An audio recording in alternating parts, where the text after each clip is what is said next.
Welcome to the Self-Love Model. On this podcast, we have open-hearted and honest conversations about all things self-love and the journey of self-discovery. This podcast is for those on an everlasting journey of their own evolution, and most importantly, a safe space for us to heal together.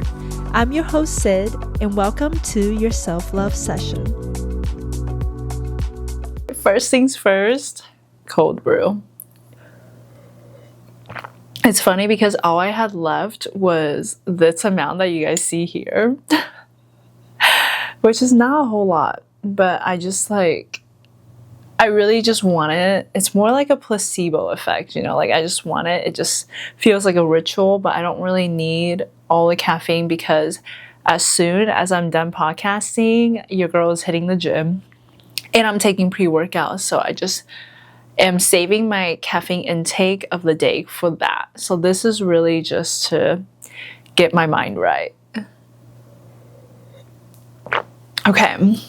Hello, my angelic baddies. Welcome back to the Self-Love Model, or if this is your first time here, welcome.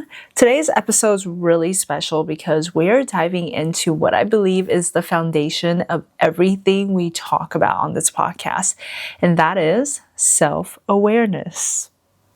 If you guys have been a long-time podcast listener, you know that I talk about self-awareness and pretty much every episode, especially the educational ones.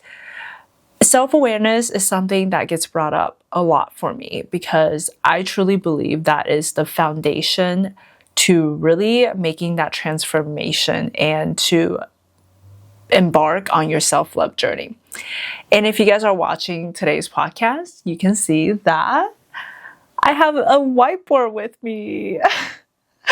I am very, very excited about this whiteboard, even though I feel like it's probably actually really hard for you guys to see what's on the whiteboard because I realized that the marker I have, it's like pretty thin. So I need to get the thicker one so that way you can see them better. But it's really like just for me, I feel like this is I feel like I am, as an adult, literally doing everything I loved as a kid because I remember I have this memory of being a kid and asking my grandpa for a whiteboard in our house, and that was like the one thing I wanted, and he got me this whiteboard, and it was like my favorite toy I had as a kid. I used the shit out of my whiteboard, and one of my favorite games was to pretend I'm a teacher because I loved like writing on my whiteboard, and I love like checking papers, acting like I'm like grading papers and homework and stuff like that. And growing up, I always thought that I was going to be a teacher, which I am not. That's not what I'm doing now. But in a way, I am doing that because I feel like, especially with what I do with the podcast, it very much feels like I am like, your self-love guru, and I'm here to coach you and to teach you what I've learned. So in a way, I feel like teaching really is like also one of my passions. So I just love how like now as an adult, like seeing how it's like as a kid, everything that we enjoy doing, I do now as an adult. And it's cool to see how that has like transpired into my life now. But yeah, I've got my handy dandy whiteboard with me. She's so cute and I feel so official. But back on today's topic, today we are talking about self-awareness because I realized that self-awareness, like I said, is the foundation of everything. This is the moment where something clicks when you realize that there has to be more to life and that you don't want to keep living the way that you've been living. You start to realize maybe there's a problem or maybe there's just more to this life than what you've been experiencing. Self-awareness is the beginning of your journey. It's the first shift, the first wake-up call. And honestly, it's the part that changes everything. And this reminds me a lot of my self-love session that I did with Amanda, actually. So if you guys have listened to that episode and seen the photo shoots, the work that we created for that, then you'll probably remember this. But with Amanda's self-love session, her photo shoot, I was really inspired to make the photo shoot into 3 phases. In the first phase, that was like the awakening. That was essentially the self-awareness part, where she starts to realize the same thing that I've been talking about, that there has to be more to life. It's that first stage of awakening and like just feeling like you've been just on autopilot in life. Like it's really been fine, you know, like you've just been living life like kind of on one mode. And when you kind of start to experience this feeling, that's when you really begin to work. And that was like the first phase of it. And the second phase was essentially like going into the void and really like doing the shadow work and facing all your fears, your old beliefs, and questioning everything and questioning your old conditionings and unlearning a lot of things that you've been taught, and just being in that void where you lose your sense of identity that you've had your entire life. It can be very disorienting.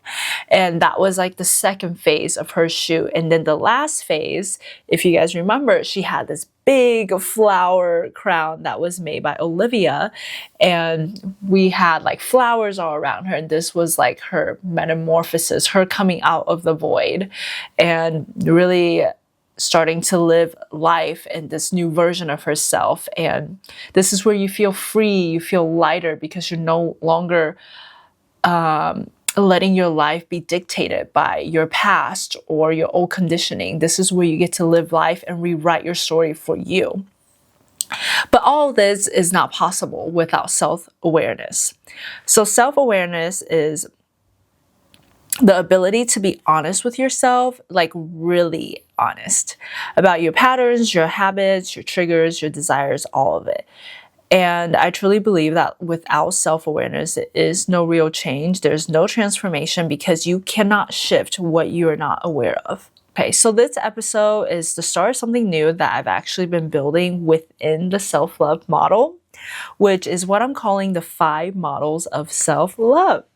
So this is something your girl coined herself, and yes, I do feel very legit that I coined this. Obviously, none of this is like brand new concept, and what I'm going to be talking about are all things that you guys can like look up yourself. But I've realized that on my own healing journey, my own self-love journey, that these 5 models are really what has been essential to my own transformation. And when I first started the podcast 2 years ago, I actually had this idea, like when I first came up with the name, the self-love model, that yes, the self-love model is me. I am the self-love model. It's who I am, and I want to be a model of self-love, right? Like that is what I exemplify. But at the same time, so it's kind of like play on words, to where it's like the self-love model, but it's also models of self-love. So these are essentially my models of self-love that I've coined. And it's an idea I've had since starting the podcast, but I never really had time to really think much into it until this point of my journey, where I finally sat down as I was starting this new season, how I wanted this season to look. And I just really wanted to be intentional about how I am showing up in my podcast this season, and really bring my podcast back to my why and why I started. So yeah, it was only natural for me to go back to when I first started my podcast, what my ideas were. And I was like, I never coined the models of self-love. So I finally sat down and I was able, I came up with it so fast, honestly. It just flowed out of me. So the 5 models are self-awareness, self-compassion, self-acceptance, self-trust, and the lastly is self-discovery. So these are the 5 models of self-love that we are going to be going over this season of the podcast. And with this episode, we are starting with self-awareness. Today, we're going to talk about what self-awareness actually is and really diving deep into it, because something I've also realized from my past episodes is that as much as I talked about having self-awareness, how you need to be self-aware in order to change anything, I realized that I never quite like, I feel like I talked about it here and there, but I realized that I needed to dive deeper into the concept of self-awareness, because that was also another thing that Amanda brought up to me, was that she was like, like, you talk about it, but I feel like you need to go in a little bit deeper, because not everyone understands what that is or how to develop that. And I realized that I never talked about it that deeply, because self-awareness was something that came pretty naturally to me, that I just, once I started my journey, like, I feel like I've always been self-aware.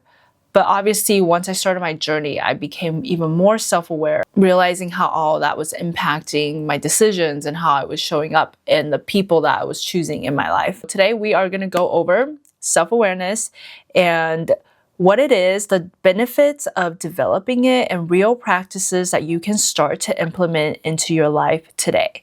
And of course, I will be sharing some of my own personal experiences and stories where self-awareness really came into play for me. Towards the end of the episode, I am also going to touch on the other side of being too self-aware, which is your girl. I am too self-aware sometimes, and when you're too self-aware, this is when it can lead to being hyper-vigilant. And then we will talk a little bit more about that as well. So yeah, let's go ahead and dive into today's topic. And I feel like I've said the word self-awareness so many times. I feel like we need to start like tallying every time that I say self-awareness, because holy shit. Okay. Self-awareness. What exactly is it? Self-awareness, I'm going to use my whiteboard here, is the ability to see ourselves clearly, understand who we are, how others see us, and how we fit into the world. And when you have self-awareness, the benefits of having self-awareness is that it helps us regulate emotions. And the reason why it helps us regulate our emotions is because when we are self-aware, we're able to understand our emotions better. Instead of being confused by why we're feeling a certain way, we're able to look at ourselves in a moment and ask ourselves, okay, we're feeling angry. Obviously, not skipping the part of just simply feeling that emotion, but being able to look at ourselves and understand what is triggering us to feel a certain way, why we're feeling it, what the trigger is, and what does that say about us, what do we need to learn from that, because our emotions are our biggest teachers. And the second benefit is better decision making, because when you're more self-aware, you're more connected with yourself and you're able to have a better compass and guidance towards making decisions that align with who you are, and you're able to be more self-aware of where your energy is at, and if you can say yes or no to something, and what decisions feel more aligned to you. And the third benefit is fulfilling relationships. Being self-aware helps you have more fulfilling relationships, because it helps us understand how our actions affect others when we are self-aware, and how it impacts others. And that is obviously really important. And then lastly, it's just higher quality of life. I mean, when you have better, more fulfilling relationships, that will lead to better quality of life, because there's a quote that I heard a long time ago, and it was something along the lines of it was like, show me the quality of your relationships and I'll show you the quality of your life. As humans, we are so wired to connect with one another. That is what makes us human. And that's why the quality of our relationships are so important. And in order to build these high quality relationships, friendships, having friends that feel like true friends, friends that see us, and friends that we don't have to pretend to be a certain way or to have the same thinking of them to be friends with them. It's so important to have people like that who we can feel like we can show up 100% ourselves, where we can feel fully supported. But in order to have those type of relationships in our lives, we must first, in order, develop that relationship with ourselves. Okay? So yeah, I feel like now we kind of have a better understanding of what self-awareness is. I feel like we are solid in that department and we know why we should develop self-awareness. So now, how exactly do we develop self-awareness if we feel like this is something that we don't have? Y'all, these educational episodes like always trips me up because I feel like it takes a lot more work to do these episodes because I want to make sure I say everything right and all of that and like structure it correctly. But man, like when I can just talk about myself, my life, and the things I'm going through is so much easier. But we can do this. This is Teacher Sid. But here's a fun fact about self-awareness. There's actually two types of people when it comes to self-awareness. There's the type of people that think they're self-aware, and there's the people that are actually self-aware. And the crazy fact is that 90% of people think they're self-aware, and the rest, like 10 to 20% of people, are actually self-aware. That is actually crazy, you guys. That means most of us are walking around out here not self-aware, not realizing how our actions are impacting others around us and how we are showing up in this world. That's so crazy. This is why this work is so important, because if everyone would just love themselves and become more self-aware, this world would be such a better place. But that's beside the point. This is why I'm here, and this is why you guys are here with me, because in order to see the change that we want to see in the world, we must begin with ourselves. And there's a wonderful quote by Rumi that actually says exactly that. And I actually have in my notes because that was a quote that I was like, ooh, I definitely want to make sure I talk about that. And the quote from Rumi is, "Yesterday I was clever, so I wanted to change the world. Today I'm wise, so I'm changing myself." Everything starts with us. If we want to see the change in the world, and if we want to see change in our world, we must begin to change ourselves.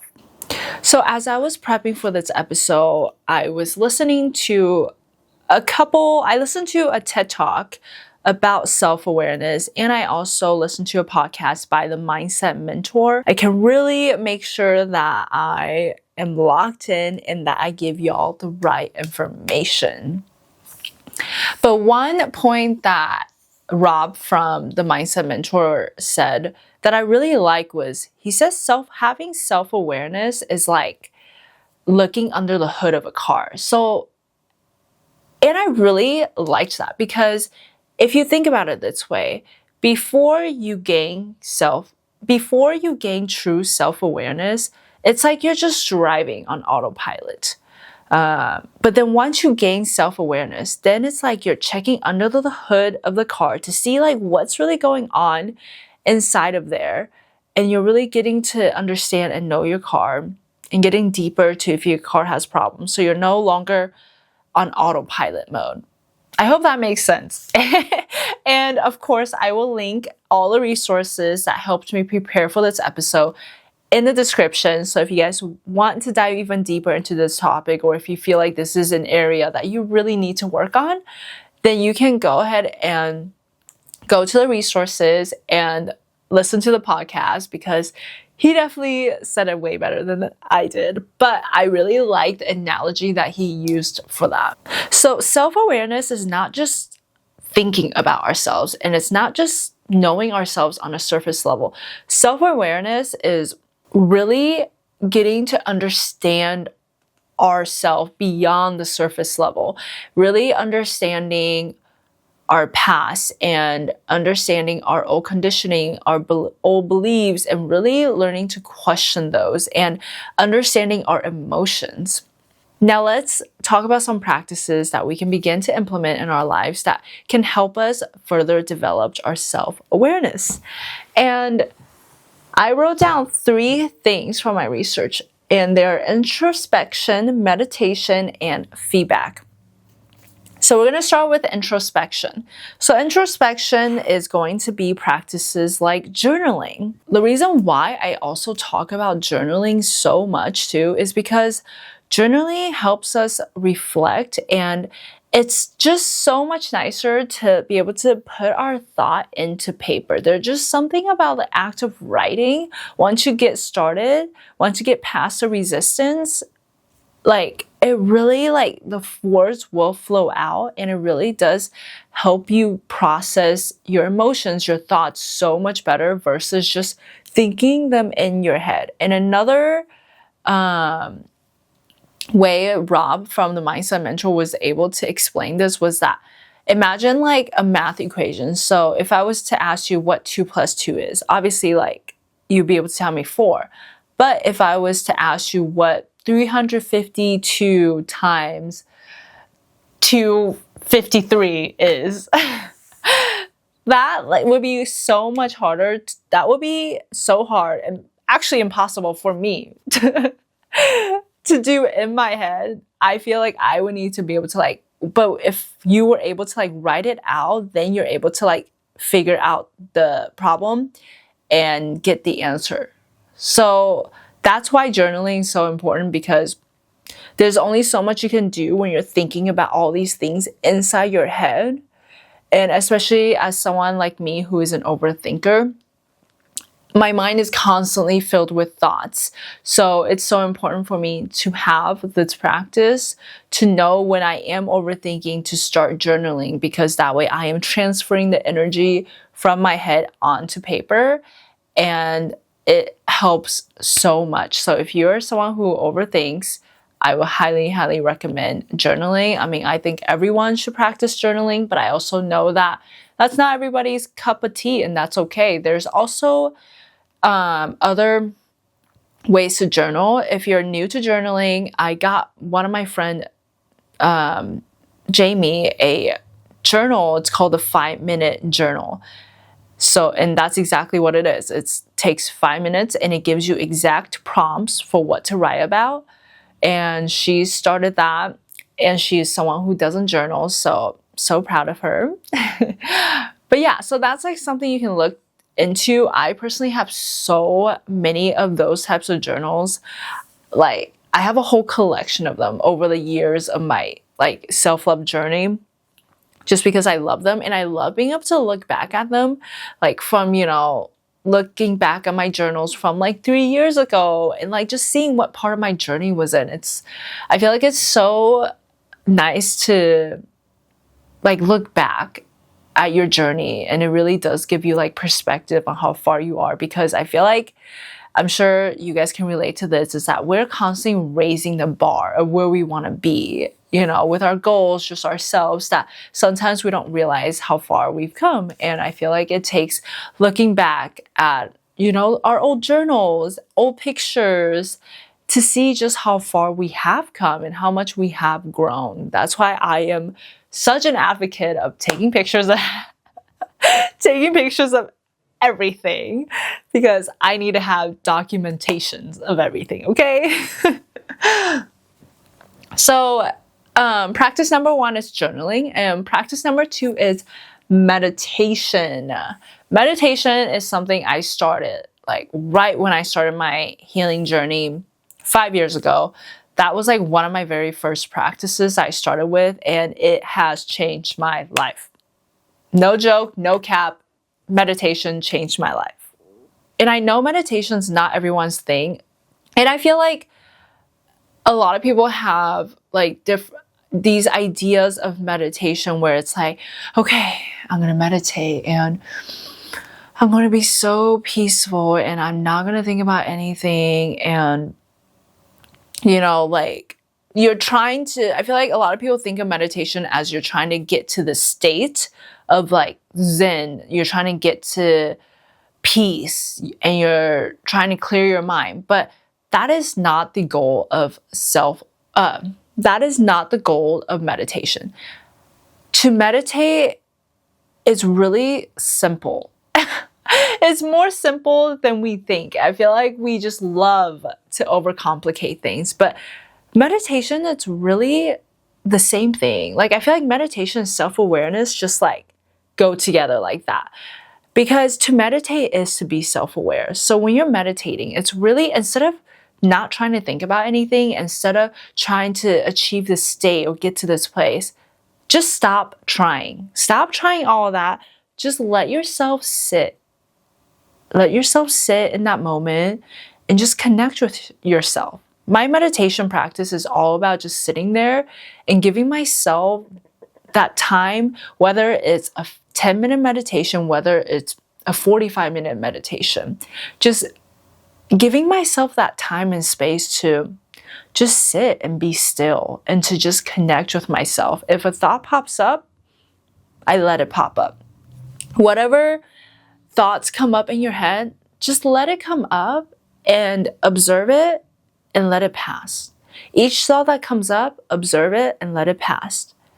That to me is what meditation is, and it's just really giving ourselves an opportunity to further connect with ourselves. Because in a world that is filled with noise, that is always constantly telling us to do this, to do that, to pay attention to this and that, having a practice to just be still, having a meditation practice, it's you taking a stance against what society is trying to tell us to do. Because we're, instead of focusing outwardly, instead of focusing on everything that's outside of our control, we're taking our power back by meditating, by connecting with ourselves and being still. Because it's in being still, in quietness, in solitude, that we can begin to really tap into our voice, to what our soul, our spirit is trying to tell us. So that's why I am so deeply passionate about meditation, because that is truly, I've had so many profound thoughts after meditation or even doing it. And I remember when I first started, when I first started meditation, I was really trying to get to like ascension. I was really trying to get out of my body, like open up my third eye. I just wanted to ascend. But now when I meditate, a lot of times it's really to just like ground myself, like bring myself back and just be grounded and centered. Because I find that it's really easy for me to like just be so up in the air and like all the possibilities. I could just flow. Like my happy place since I was a kid is like being in the clouds. So that's why for me now, I feel like a lot of times. All right, my camera cut off. As always.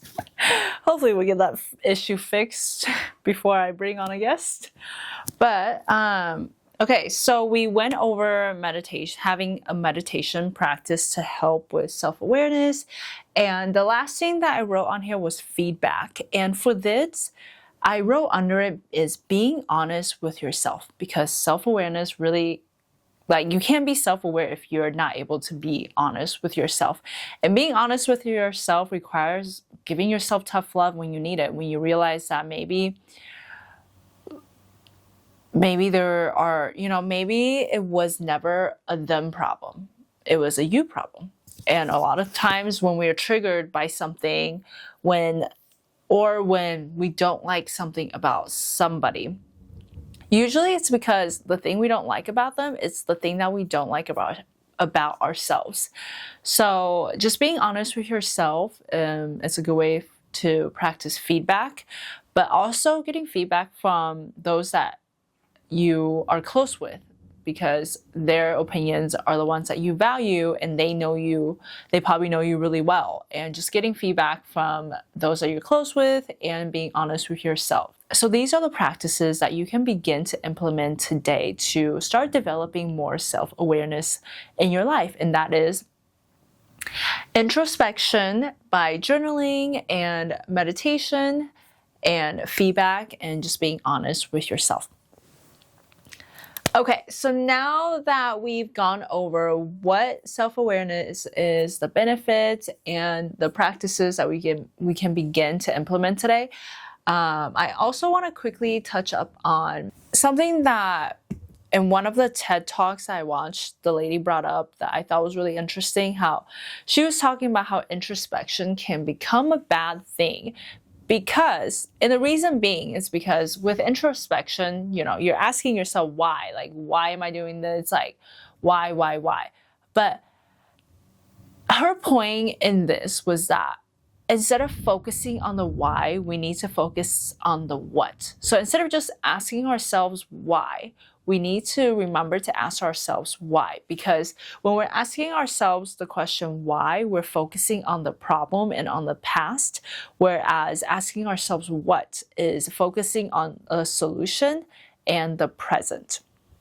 So next time you catch yourself asking yourself why, I don't think that's a bad thing of asking yourself why I'm feeling this way, but also maybe asking yourself what is making me feel this way? What about this is teaching me? And what can I do moving forward now that I know this? So just making sure that when you are doing your introspection, that you're not just solely focusing on the problem and making this a thing where you're again, like victimizing yourself, but providing a solution to move forward. Okay, I feel like that's everything that, gosh, guys, I almost forgot to tell you some of my stories. But I would say like examples of where self-awareness has shown up in my life. There's one that like immediately came to me, and that was back when I was first really on this healing journey. I told you guys in the last episode about how the first time around when Chris and I were dating, I became really codependent on him, and it just became an unhealthy relationship. And I realized that after I ended things with Chris, that I started to repeat that same codependency I had with Chris with other relationships in my life. Like, I became really close to a girlfriend, and I essentially became really codependent with her. Like, I wasn't able to make my own decisions. I would go to her with all my decisions, and I would ask her I didn't know how I would feel, so I would ask her and get her opinion on it, and then be like, oh yeah, that's exactly how I felt. Like, I was never able to make decisions by myself. Like, that was like how I really started to notice my codependency was showing up. And, there were other things that I was experiencing at the time. And it got to the point where she ended the friendship with me because she was like, I just cannot be the person you need me to be. And I think it just like became too much for her. And at the time, that shit hurt. Like, having someone say that to me who was like a best friend and a sister and like the closest I had with her, that hurt really, really bad. It felt like I was going through another breakup. But now looking back, like, I'm so glad that she was brave enough to tell me straight up how she was feeling instead of like eventually developing resentment towards me, and yeah, I just feel like that, hindsight 2020 now, like I can look back and be like, thank God she said that. But you would think after that I would like realize, oh, maybe I'm repeating this pattern. Nope, I didn't realize. And it wasn't until my third time, so right after her and I stopped being friends, I essentially repeated the same pattern with another friend. I became really close with another friend, and I feel like we started to kind of have that same dynamic. And I was actually the one who ended this friendship. And I kind of just started to distance myself because I started to realize the patterns I was repeating. And that's when I was like, whoa, like, I just realized that this is like really showing up in my relationships. And that was me finally like being self-aware, because I was actively doing the work on myself and like starting to realize my patterns that I was repeating. And that took me being self-aware and like being aware of my patterns and how it was affecting my relationships. So that was one way that like self-awareness really came into play in my life. And I mean, self-awareness, it's an everyday thing. I'm actually like like I said earlier in this podcast, I feel like I'm too self-aware. And now this will pretty much dive into the next section of this podcast where I talk about what happens when you actually become too self-aware. So when you become too self-aware, this can turn into something called hyper-vigilance. And self-awareness is typically developed in people either by you were just naturally born with ability to be a little bit more sensitive to your surroundings, to people's emotions, to energy. And so that's one way you can develop this, this awareness. Another way you can develop this like awareness is by your environment. So when you're hyper-vigilant, you're very like aware of everything that is going on because your body, your nervous system is constantly scanning for danger, for anything that could cause you harm. And you were either, like I said, born with its ability to be able to be more sensitive, or this was developed in your early childhood. And usually this can develop in your childhood if you lived in a home that was very unstable, especially if your caretakers were not like stable, if how you were taken care of was not consistent.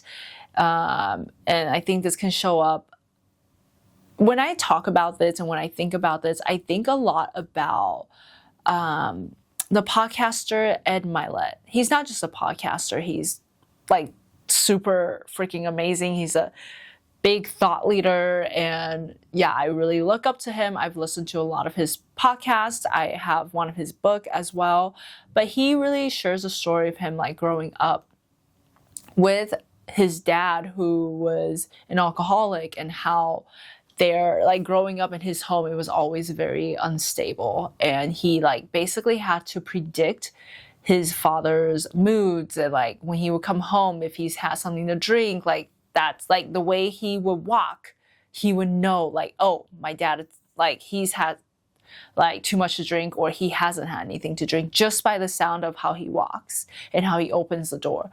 So that's a child who like basically is essentially like detecting everything with their parent because they're protecting themselves. And that is something I feel like I also experienced growing up as well. I didn't grow up with an alcoholic parent, but growing up in America with my aunt's family, with me feeling like I was a burden to her, and not being treated the same way, I began to really like pick up everything she was doing. I would, even if I wanted to go over to a friend's house, if I wanted to like ask to buy like new clothes or something, like it just became this game of like me trying to figure out the best time to ask her.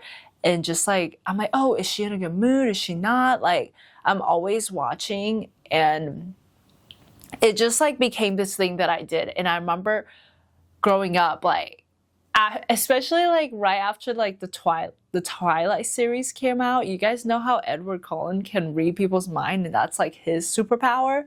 I remember thinking, man, that would be the coolest superpower to have. Like, if you would have asked me back then, like, what if I could have a superpower, what it would be, it would 100%, without a doubt, be to be able to read people's minds. And that would all stem from living with my aunt and constantly trying to read the room, trying to read her mood, and just, walking on eggshells. I feel like it all came from that. Like, I remember just thinking, man, if I would just know what she's thinking of me, if I would just know, like, it just became this thing that I really like wanted. And, because I like really was seeking her love. And yeah, so that was like a superpower that I wanted. And now, obviously, now that I've been doing the work, and I would not want that power. Like, please, like, I could care less. Like, I do not want to know what other people are thinking. Like, I would much rather be able to teleport anywhere that I want in any time. So yeah, I feel like knowing what someone's superpower is, like what they want their superpower to be, tells you so much about a person. So yeah, being on the flip side of, from not being self-aware to you can also become too self-aware and become hyper-vigilant. This is when you are constantly seeing the hidden layers, and this is when you can begin to like live in constant analysis mode, always analyzing, catching, and notice every little detail.